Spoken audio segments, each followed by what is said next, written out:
Let's get it. Yeah, yeah, yeah. So let's talk about it. So let's talk about it.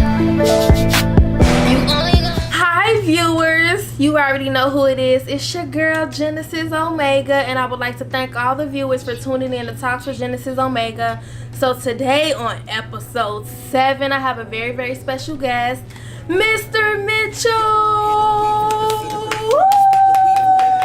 Hello. Hi. Say hello to the viewers out there. Viewers, hello. It's good to be here. How are you feeling? Hey, I'm great, you know. I put 2 feet on the ground this morning, so it's always a good day for me. A blessed day to be in the land of the living. So can you tell my viewers where are we located right now? Right now, we are at Worksteady Enterprises. Worksteady Enterprises at 4450 Oakwood Lane in Madison, Illinois. We've been around for 20... I'm dating myself. 23 years. 23 years? 23 years. Who founded this? I did. I'm the founder and president. My wife, co-founder.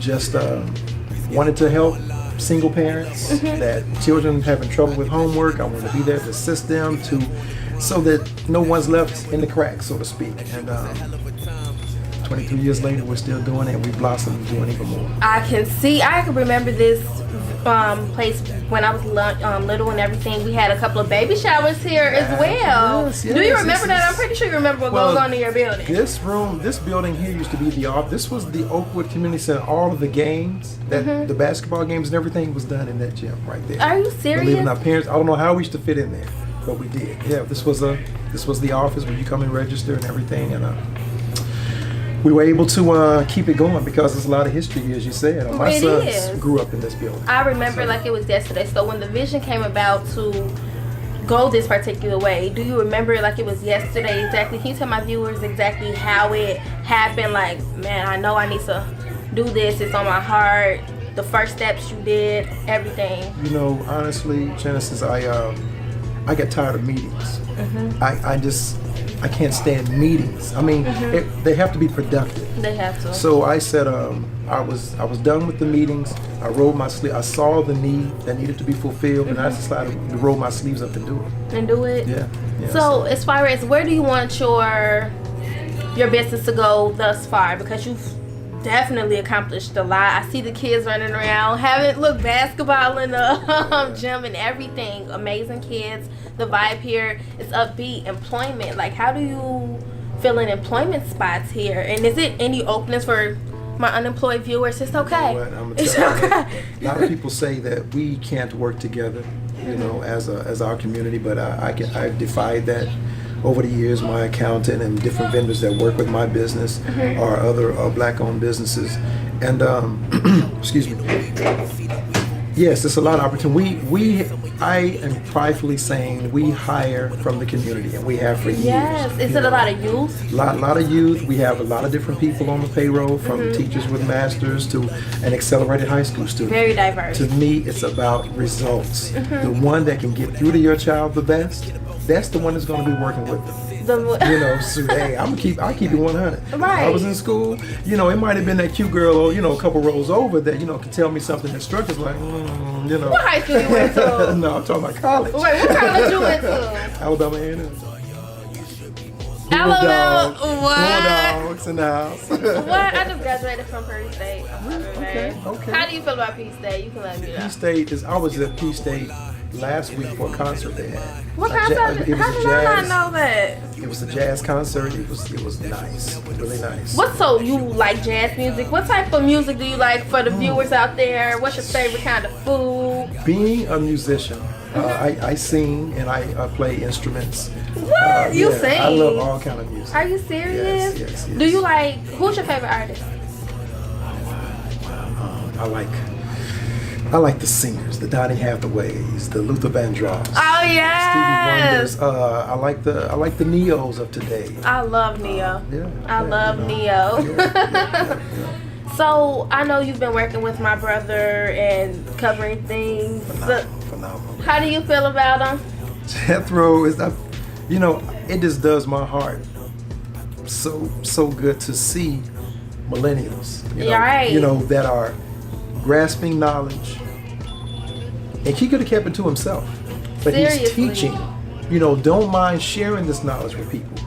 We have to know it. We have to face it. We're in a society that is very disrespectful to our community. So in order for us to gain appreciation for ourselves and make others respect us, we have to let them know that we know the law. Now, I'm not just talking about that I know my rights stuff. I'm talking about really knowing your rights, knowing how to speak up for yourself to get them to stop all this foolishness. So when truly understanding the law and actually coming into contact and studying it, what did you find most interesting about it that like blew your mind? Like, wow, if I would have known this, then maybe it would never turned out like this. Yeah, probably the thing that really was the most profound to me, I would say, was the whole driver's license. I have to have a driver's license thing. He gets me, especially when I got mine. He got on me so bad, and with the license plate. Yeah, I mean, used to, as a more, in this, out here in commerce, you constantly, I've been in business 23 years, as I said, but I would find myself still, looking around, make sure the police, Right. That's not a good feeling. And these are daily feelings, daily emotions that we have to deal with. Right. I don't have that anymore. If they want to racially profile me, obliged to do so. Because now I have means of knowing how to get you to be in your place, do your job, and not be harassing me. And can you let my viewers know when you walk into a courtroom, you don't always have to be fearful, because people think court, it's like their heart gets a skip and a beat, you know what I'm saying? Well, I mean, you have to understand fear. Fear is just basically the unknown. So if it's something you're not, when you go in a courtroom, you don't know what to expect. We don't know. I'm so It's okay. it is A-okay. You go into a courtroom and you don't even see a constitution in there anywhere. So but these are things that's right in front of our faces that we don't pay attention to. Right. So if you understand what the courtroom is, what they're trying to accomplish, it helps you understand who's in control.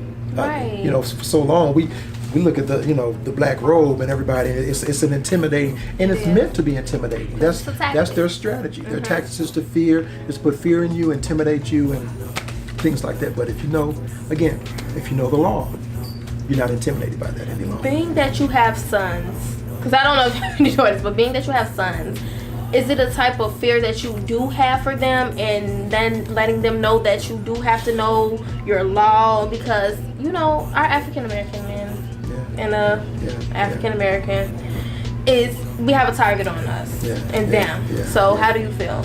That's it's something that I'm sure a lot of fathers, a lot of parents experience. It got to the point to where I didn't even want to be away from my house. Especially with the shootings that was going on, the Trayvon Martin. Yeah, and I had a personal experience that happened to my own son. Are you serious? Yeah. And so when that happened, my son is a 4.0 student, a scholarship athlete, and he still was racially profiled for mistaken identity. Can you go into detail with that if you don't? You know what? I can't at this time. Because there's probably some stuff going on. Because there's a lot of stuff still pending. But I witnessed the officers in question. I'm going to go and turn this down. The officers in question lied to me and his mom personally, as the grown adults that we are, the parents that we are. They lied to us. So I can only imagine what they'll do to a young man that's out here that really doesn't have anyone to advocate for him, or whatever, what they would do to them. Because we saw it firsthand what they would do to it, to even with us being there and seeing what they did. So let me just turn this down here. Okay, and for my viewers out there, would you explain to them that the things that you and Dracto have going on, and where's it located to get the information, especially if they want to be aware, because it is a lot of people that sleep out there. And to get more detail about that, I'd rather not say it over camera, but them come to the location. So can you please give my viewers a location? I'm going to keep our location as confidential as possible right now, but we are having classes because we are educating our young people. And you know what? I'm gonna digress for a minute, because it's really not just for African Americans. It's not. This law is for anyone. You know, I'm willing to Anybody. share it with anybody that is willing to listen and take on this knowledge, because this is the law of the land. This land is for everyone. You know, this land is your land, my land. You know the song. You know, so I want to be clear on that. But yeah, we it's something that I feel if it's out there for the public, you know, they may try to powers that be may try to shut it down. So It's we're the gonna truth. keep it as low key as possible. People can contact you and you can give them the information. I would definitely do that. Your political views. What are your political views? Republican, Democrat? Where are you at? I'm looking to possibly start a new party. Wow. And you will hear more about that party soon. I will discuss that at a later date. Oh, I love when I get filled with knowledge. And if it's okay, by the time I know what he's talking about, you guys, I would definitely elaborate. But of course, his word is mouth. So I would love to thank you for taking the time out your busy schedule, because you guys know he's busy. His phone has been ringing off the hook. I'm trying to get like him. It doesn't even matter. I want to get that business sense and everything. And I will thank you for coming on. Thank you so much. And we will be back because. Yes, do you? Yes, of course you can get your clothes. My closing remark is this: respect Yes. in relationships. That's what it's all about. You know, I respect you before I even knew you. You know, when you came through the door, you said your name was Genesis. I have A+ respect for you. That respect diminishes according to how you treat me. Right. Then it may be hard to gain it back, but nevertheless, through the door, I respected you. Yeah. You know, too many of us have been taught to. You have to earn respect. That's the truth. You know, that may work for some, and sometimes you may be burned by respecting people through the door. But I want to do thus saith the Lord. I want to treat my brothers and sisters the way that I want to be treated. I want to build relationships with you. Relationships always comes over revenue. When you build those relationships, revenue follows. Don't ever have to chase revenue. Follow your gifts. Be passionate about your gift, and the revenue will come to you. That was a beautiful way to end this. Everybody has to clap. Cheese clap. Cheese clap. That was amazing. Thank you so much for coming on. Until next time, to Talk with Genesis Omega fans. We love you. We love you. We love you. I'm Sean Mitchell, and I was glad to be a part of the Genesis Omega show today. Make sure you check her out. This is, I think it's series number 7. Let's get it. She said? Yeah, is it 7? It is episode Or whatever. 7. Check out all the series of the Genesis Omega show. You will not be disappointed. Okay? You only gonna get the real with me. Yeah. You talking with Genesis. With Genesis. You talking. You gonna be vibing. We'll be diving into the scriptures a lot. We're going over some scenarios, some things that people absolutely need to know. It might be somebody out there be like, damn, that's exactly what the judge just did to me today. I wish I would have known this before that. So this is how you get in and out of court. This is how a man effectively stands on his square and gets in and out of court.